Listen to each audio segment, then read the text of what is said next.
Since we are fully into festival season, it makes perfect sense that Half Magic Beauty just launched a few new sparkly lip glosses. So I thought this would be an absolutely perfect time to go ahead and swatch them and try them on.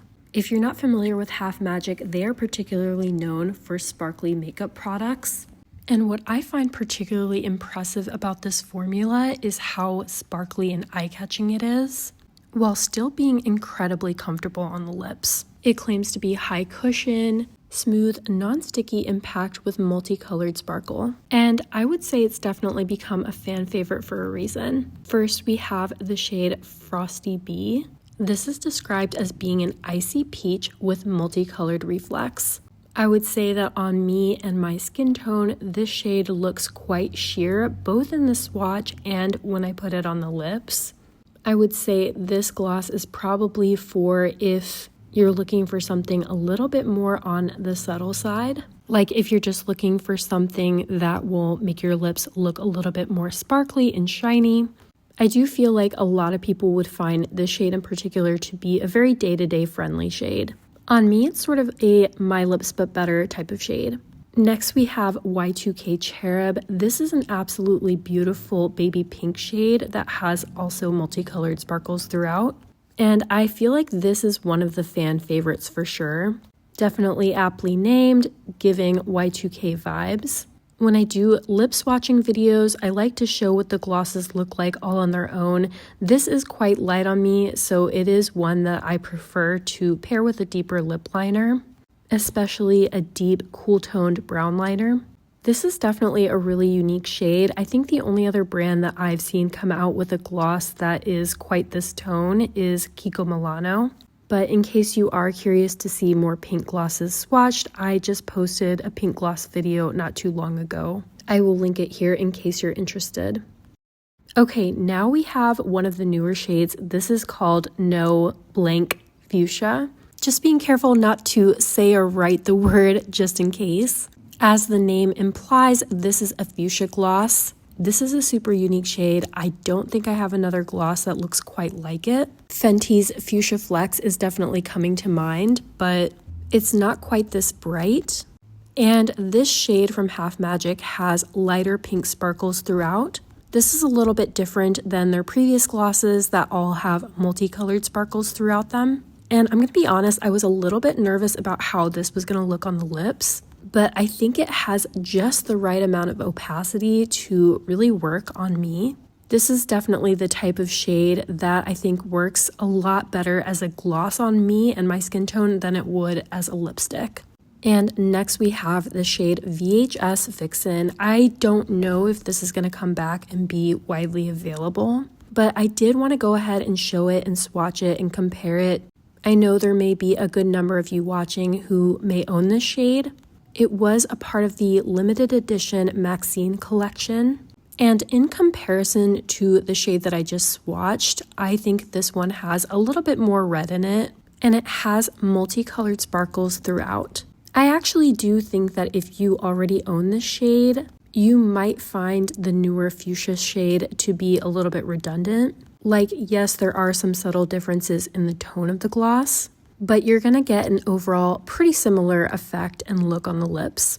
And if you ask me which of the two shades I prefer, it might be a little bit hard to pick, but for me, I think VHS Vixen edges out the fuchsia one by just a little bit.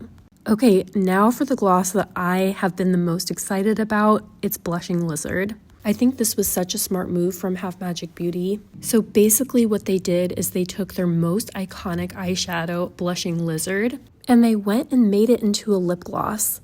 And this is an absolutely stunning lip gloss shade. This is described as having a mauve taupe base with mint-leaning sparkles throughout.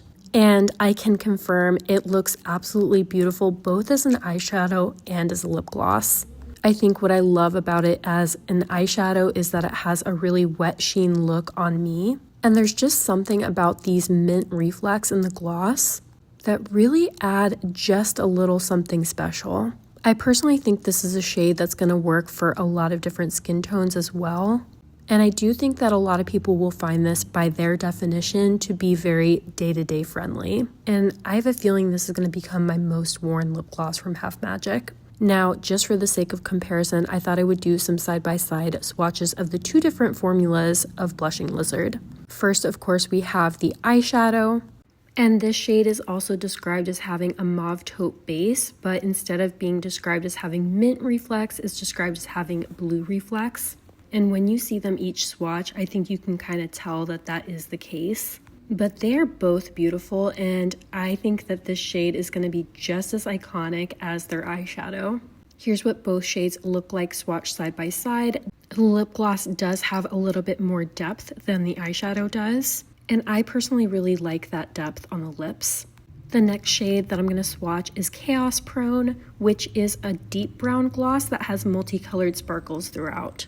And I am going to do some closer comparison swatches of this and Blushing Lizard, but I do think that this brown gloss has more depth than Blushing Lizard. I think you can see that right away. And this gloss definitely has a higher opacity than Blushing Lizard does, in my opinion. And the overall tone of this brown reads to me as being a little bit warmer. I personally really love the depth of this gloss on my skin tone. It's definitely a shade that's going to work really well on a lot of skin tones, but especially if you have a medium to deeper skin tone. I also think this shade works really well without a lip liner. And don't get me wrong, I do like a good lip combination, but sometimes it's really nice to just have a gloss that you can throw on and look good all on its own. Okay, and another thing that I thought would be really helpful to see is to do side-by-side lip swatches of Blushing Lizard and Chaos Prone, just so that you could really see what those look like side by side. Because of course it's one thing to see it as a swatch and another to see it on the lips. I think that Mint Reflect in Blushing Lizard is absolutely standout. And then last but not least, we have a black gloss. This is Problem Child. I know this gloss is a favorite for so many of you, myself included. I would consider this to be somewhere between a medium and a full opacity black gloss, and it's got multicolored sparkles throughout. This is a classic for a reason. It's unique. I don't think there's very many glosses out there that have these multicolored sparkles. It's definitely for those who really love their black glosses. I wanted to mention before as well that I find that these applicators really do lend themselves to an accurate application on the lips. Like the doe foot has a little bit of a point to it, which is just really nice and not surprising. I mean, this brand is made by a makeup artist, but just look how pretty this black gloss is. I still can't get over it. And here's what all 7 shades I just talked about look like swatched on my arm. I think this is an absolutely beautiful range. I love that they're padding it out. I know that in the future they'll add some more shades. I'd love to see some more alternative shades in this lineup, some greens, some blues, some grays. Let's manifest it and let us know in the comments what shade you'd really love to see added to this range. Thank you so much for watching, and I'll see you in the next video.